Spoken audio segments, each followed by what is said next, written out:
Doge created the fork.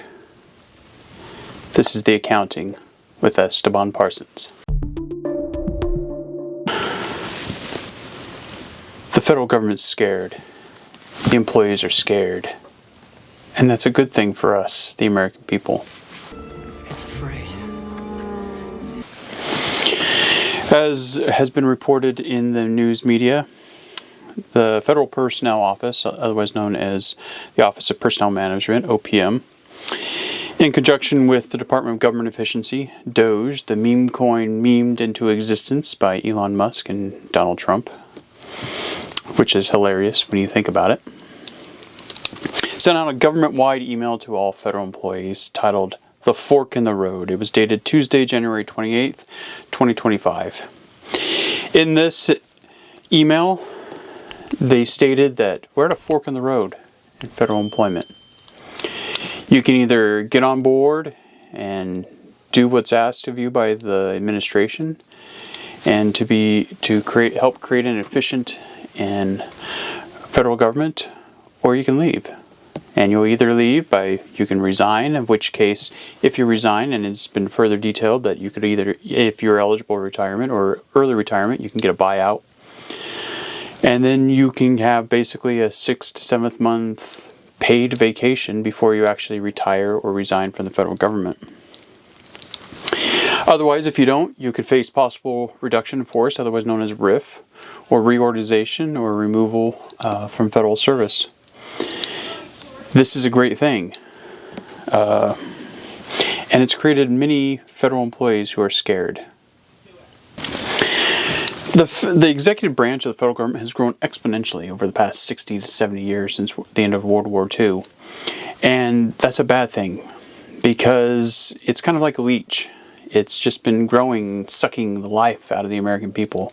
And you can argue, well, we've had great growth in that time. Well, how much more growth could we have had if that leech hadn't been so strong and gotten so big? We'd have had possibly more growth. Maybe our recessions would not have been as bad as they were. We wouldn't have had record highs of inflation in the 70s in the past few years under the Biden regime. But the federal government, it doesn't produce anything. Now, granted, the federal government does have some roles and responsibilities as outlined in the Constitution, some of those being providing a national defense, defend our borders, as well as promote interstate commerce, probably create some standards. And the government does this, but it does many other things. Things that can harm you, the American person. For example, the Bureau of Alcohol, Tobacco, and Firearms requires you to show an ID to exercise an inalienable right given to you by God, the Creator. Or, for example, the IRS knows exactly, apparently, how much you're supposed to pay in taxes. They know exactly how you're supposed to fill out the 1040 and various other forms that you're supposed to fill out. But they don't tell you how to do it. And if you do it wrong, they will throw you in prison and fine you thousands, if not millions of dollars. Why can't they just tell you how much you owe and you pay it and be done with it? That's the nature of government. They tell you how to use your own personal land if you own it. There have been instances where overzealous EPA officials have prosecuted and gone after people because they had some standing water on their own land. The FBI, as we have recently just found out, had almost 5,000 of their 13,000 agents dedicated to finding people who were, most of whom were just trespassing on the tech Capitol grounds on January 6th. The unfortunate truth is, a vast majority of the federal government is bloated, is not in touch with the American people. And Donald Trump and Elon Musk and his cabinet administration, Trump's administration, which Elon Musk is part of and can be fired at will by the president, they can have a chance to truly reform it.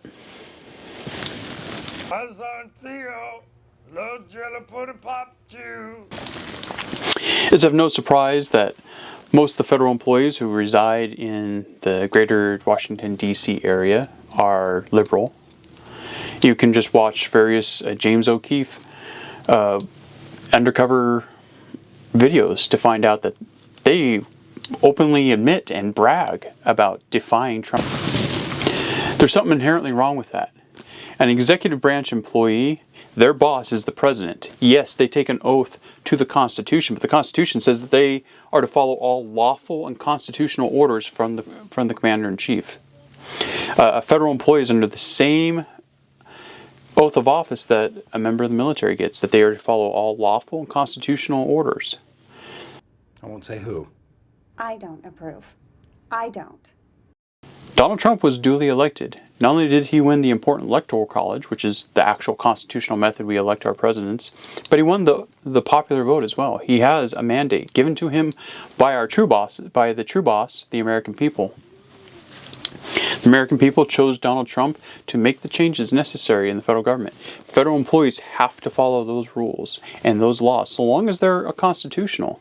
If the President of the United States says, hey, I want you to go infringe upon this person's right, I want you to stop them from speaking, you need to defy that order, because that is an unconstitutional order. But if he says, we're not going to issue that regulation, or we're not going to spend money on condoms to Palestinians, you are to follow that order. That is a constitutional, that is a lawful order given to you by your commander-in-chief. It's been said that most federal employees don't actually work. That's a fact. I've seen it myself. I have seen federal employees shop online, peruse the internet, post on social media. I've seen federal employees sleeping on the job. I have seen federal employees watching movies in their offices, or as recently, when they were at home. Now, let's go. What you typically find in the federal government is the employees that actually work hard are the ones with the real degrees, the accounting degrees, the science, the hard science degrees, the engineers. These ones typically work because they actually are trying to produce something or provide oversight of something or execute a plan or a mission. An engineer, typically in the federal government, is to provide oversight over an engineering service the government has procured, and the engineer looks at the service and says, yes, that's exactly what we ordered. That is the widget we wanted. The engineer signs off on that. Of course, he isn't just merely looking at it. He's got to look at the specs. He's got to see the testing reports. He's got to write a report to support his methodology, or her methodology, I should say, as well. But that engineer, they're actually working. They're producing. They have to use what they're hired for to do. Sometimes the federal government actually does design something, and that's what the engineer will do. They will design the bridge. They will design the dam. They will design the weapons system, and then they hire a contractor to come in and build it for them. And then he looks at it and says, yep, that's exactly how I designed it. And that engineer signs off on it. A hard science, they actually are doing the research that is necessary, particularly for our national defense, but typically a lot of it's hired out, but those scientists will oversee the contracted employees, say, yep, that's exactly what we want. And then they have to write a report saying that, hey, we wanted this contractor XYZ to do research into the particle mass of the warp field. Let's throw that reference, that sci-fi reference in there for all you nerds. I'm a nerd myself. Oh, nerds! That scientist will then write a report saying they performed the contract executed. Or they look at the work that we contracted for and they say, that isn't what we wanted. We're not going to pay you, contractor. Go back and do it. They accept and reject the quality of goods or services the government contracts for. Then you have the accountants. Of course, you got to, we want transparency. We want to know how our dollars are spent. And the accountants are there to make sure that it's recorded properly in the government general ledger. And you have the government auditors who go in there and make sure that programs are running the way they're supposed to, make sure that the books are kept correctly. They audit to ensure that the programs are running as efficiently as possible. They audit the contractors to make sure the contractors are billing the government according to in a correct manner. They audit to make sure that the contractors aren't trying to screw one over on the taxpayer. And so these federal employees, typically what you find, they actually do work. In fact, you'll find a lot of them work extra hours. They don't even record on their timesheets some of the extra hours they work. I have seen auditors work they put on their timesheet they worked 40 hours, but they actually worked 50 because they love what they do. I'm not poo-pooing other degrees or anything per se, but why does the government need to hire someone with an art degree? I just don't understand that one. Why does the government need to hire someone with a marketing degree? Why does the government have to market? To me, that sounds awfully close to propaganda. Same with a communications person. The government needs to communicate stuff, but do they need whole staffs when all they got to do is say, government did this, we spent this much money, the project's done? Or they have a comms person that says, well, this accident has happened, we're currently investigating it, we'll get back to you. But you'll find that they have whole departments, whole sections in various government organizations of people dedicated to this. You also find with some federal employees, even the ones that work, they're not too concerned about cost. They're not too concerned about doing what's right all the time. Even the ones that work. And that's an issue that the government needs to address. That's an issue DOGE needs to address. Recently, DOGE entered the U.S. Treasury, and people were freaked out about it. In entering the U.S. Treasury, they entered the area that is responsible for dispersing funds. So, for example, a government agency, let's take, for example, the U.S. Department of Interior, the Forestry Service. They had a contract for building a road in a national forest somewhere, maintaining or repairing a bridge, or putting in a fire lookout station or fire monitors. And they go to pay that. Okay, well, the Forest Service, they have some accountants, and they review when that invoice comes in, and they perform kind of an audit. They review it, make sure, okay, yep, this is exactly what we asked for. This is exactly what we were hoping. Then they call up the Forest Service engineer and say, hey, did that fire system they installed to monitor forest fires, is that exactly what we wanted? And the engineer goes, well, here, let me send you a report. And they send the report to the accountant. The accountant says, okay, well, he signed off on it. Got the report here, and they attach that to the payment system. And then they go into the system and they say, well, our engineer says it's good. These costs look good. They billed it correctly. They filled out every single form correctly. And the accountant signs off on it and says, approved, let's pay it. Well, then it goes to the U.S. Treasury. In the U.S. Treasury, the accountants there are supposed to review that work put forward by the accountant from forestry, because you want to review. Yeah, we all should be reviewing our work, because guess what? Not every accountant's perfect. We're pretty close. I'm going to admit that. I mean, come on. What accountant isn't perfect? But, we're not perfect. I'm just going to tell you that right now. Just ask my wife. She'll readily admit how unperfect I am. Well, the Treasury Department is supposed to review that. And they're supposed to make sure that everything is in order, that the whole payment package, yep. Well, the forest accountant did a reconciliation. He checked the billing. It was done right. He checked the report given by the engineer, the program manager, the program engineer. Engineer said, yep, that's exactly what we looked for. But then the Treasury accountant should also look just to make sure. And what if that Treasury accountant found something that, something doesn't smell right? I think the accountant from forestry missed this part, and they did it, and this contractor's trying to defraud the government. Treasury Department would then call up forestry and say, hey, we're not allowing this payment to go out. You guys need to go back. I found this, and it really looks funny. And the forestry accountant says, oh, I can't believe I missed that. I'm going to go get on that right away. And he goes and gets on it. Well, apparently the Treasury wasn't doing this the entire time. In fact, they were sending payments out to organizations that were known criminal entities, terrorist organizations, and they were okaying. They never said no. They never once, when they would get a payment authorization from an agency, they never once looked at the paper and said, did the Department of State fail to look at this and realize that who they're paying is on the FBI's terror watch list? They never did that. That's an inherent problem. You have even some employees who want to work, but because of the organizational culture that's been instilled upon them, they don't.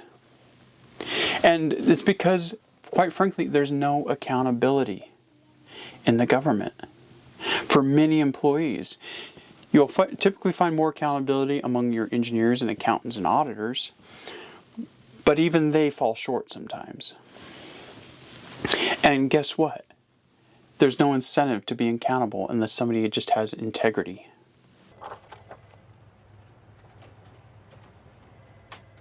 So reforms are needed. What are these reforms? One, I've already talked about giving federal employees accountability, making them accountable for their actions, for their decisions. But not just smacking them the moment they get something wrong, because people make mistakes. Then you say, well, Joe, I think you did some great work. This audit report looks great. All 90 pages of the 100, it's perfect. But these 10 pages, I'm sorry, Joe, it looks like you need to go back and do some work. And Joe, is there anything I can do to help you? And Joe needs to say, he needs to say, I screwed up on that. Joe needs to take accountability for his actions. He needs to say, yeah, I didn't put forth my best work. I was probably sick that day, or I was just being lazy that day, or it just slipped my mind. They need to instill that accountability. And there needs to not be such harsh reactions when it does take accountability. Now, if they take accountability and they stole tons of money, or they have child pornography on their work computer, or even their home computer, or they do something blatantly illegal, well, yes, then they need to be punished. Or if they're just a really bad performer, which does happen even amongst us accountants, there are bad performers out there. You need to hold them accountable, and you need to show other people that we're going to hold him accountable and either demote him, not allow his advancement in pay, or terminate their employment. That's one of the first things we need to do, is install accountability to the federal employees that we keep, the ones that want to work and want to reform and be efficient. We need to give them accountability and empower them to want to be accountable for their actions, and not punish them when they are accountable for their actions. Now, again, if it's something blatantly illegal, yes, we do need to punish them. Or if they're really incompetent, we probably shouldn't have them on the payroll anymore. But that's part of accountability. Well, if anyone here can make a case for Kevin staying based on his merit. And that can also be accountability in the hiring process. We make sure that we're hiring people that are actually competent. We hire an auditor who actually knows accounting. We hire an engineer who actually knows how to engineer a widget. We hire a scientist, a chemist, who actually knows how. I'm not a chemist, so what chemicals go together to make this new molecule or whatever. Hit me in the comments if you don't like it. Sorry. One of the things that we need to terminate in the federal government that I've seen so persuasive is you will talk to people and you ask them, well, why are we doing this? And they say, well, this is the way we've always done it. The moment you hear that word, you immediately assume that the person doesn't know what they're doing. They either have never been empowered or never been taught. So they're either their lack of knowledge is because their management chain has failed them, or it's because they're actually incompetent and shouldn't be in that position. Because a good employee, and this goes in the private sector, will always say, okay, well, why is it we do that? And whoever they ask that question to should be able to explain, well, it's because based upon our 1,000 years of knowledge, this has been the most efficient way to do something. Unless you can think of something more efficient, then let's try that one out. You should be able to explain every action you do and how it filters from the very top to the very bottom. A payroll accountant should be able to tell you, well, you put in this code because it's tracked this way, and this code actually allocates this amount of funds to it, and this is how it goes all the way up to the appropriations bill that was signed by the president and passed by Congress. That's what every federal employee, that's what every employee should be able to do, is figure out where they fit in the cog and why they're doing it and how their process helps the organization. And it could be that the way we've always done it, and if you can explain it, it is truly the best way currently that we know how to do it. But if you can't explain it, then why are you doing it? Another thing to reform the government, they need to tackle what is known as the SES, the Senior Executive Service. Who are the Senior Executive Service, you may ask? Well, in the government, you have first the first 15 pay grades, which is GS1 to GS15, 15 being the highest. It's roughly equivalent to something as an 06 in the military, or a colonel in the Army, Marine Corps, and Air Force, or a captain in the Navy and Coast Guard. I assume the Space Force still uses the Air Force's designation, so a general in the Air Force as well. I mean, a colonel in the Air Force, sorry. So, a GS15 is that.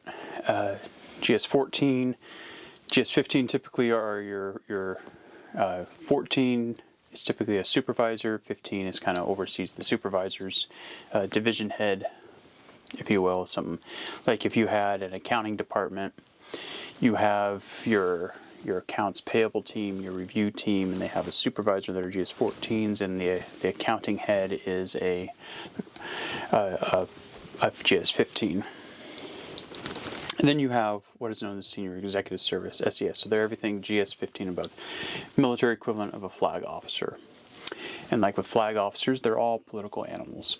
Regardless of the Hatch Act, what they say, they're political animals. Yes, in ways we do, but it needs to be reformed. It needs to be reformed in that we need to eliminate political appointees being able to get an SES position when the outgoing administration is leaving. So we need to ban that. My proposal for any SES is that after 5 or 7 years, you're kicked out of federal service and you don't get to come back. You can come back as a political appointee, but you can never go back into regular government service. You cannot be an SES again. You cannot be a GS15, a GS14, a GS13. You're probably not going to go anything lower than that. But then you do that. SES also have year-end bonuses that they're evaluated on, and sometimes their goals are not adequate. They kind of set them themselves a lot of times, and then surprisingly they always meet it, and they get typically a bonus that is in the 5-figure range, so anywhere from $10,000 to $99,000. You know, they can get those type of bonuses. So that needs to be reformed. They should still get bonuses, so still should be a pay per performance incentive structure there, but it needs to be reformed and needs to be properly monitored and evaluated, probably overseen by a political appointee to ensure that they're being evaluated adequately. And again, these SES personnel should be kicked out of federal service probably within 5 or 7 years and never be allowed back. By kicking these people out after 5 or 7 years, you probably get senior executive service that are much more seasoned, much more experienced. Probably some 14s and 15s who are great auditors, been decent managers, great at their technical skill level, and now can move in the senior executive service and properly guide it. And they're probably less political animal because they're much more technical in nature, because they spent most of their career as a technical type person. And again, these SES personnel should be experienced in the things they're overseeing. So in law enforcement, an SES person should be somebody who kicked down doors for 15, 20 years and was serving warrants and putting handcuffs on people. If they're Border Patrol SES, that person should have spent 20 years down on the Mexican border picking people up and tracking down suspects and cartel members. If it's an FBI agent, that SES person regularly kick down doors, or U.S. Marshal, or if it's in an auditing organization, that person has issued 20,000 audit reports and found $50 million in fraud, waste, and abuse. Or if it's an engineer, that person led the engineering development of the USS Enterprise, and when it broke the Warp 9 barrier. Oh, nerds! That's the type of people that need to be promoting into the SES, but people who can also be effective managers, because sometimes they're just people who people who can be good managers because they're not assholes. But they can be if necessary. That's an important thing for managers. Well, if you're a federal employee and you're worried about your job right now, I'm sorry. I hope that you can prove that you've been a good steward of the taxpayer money. that you will obey lawful constitutional orders. And if you're a good hard worker, you shouldn't have anything to worry about. Until next time, this has been The Accounting with Esteban Parsons.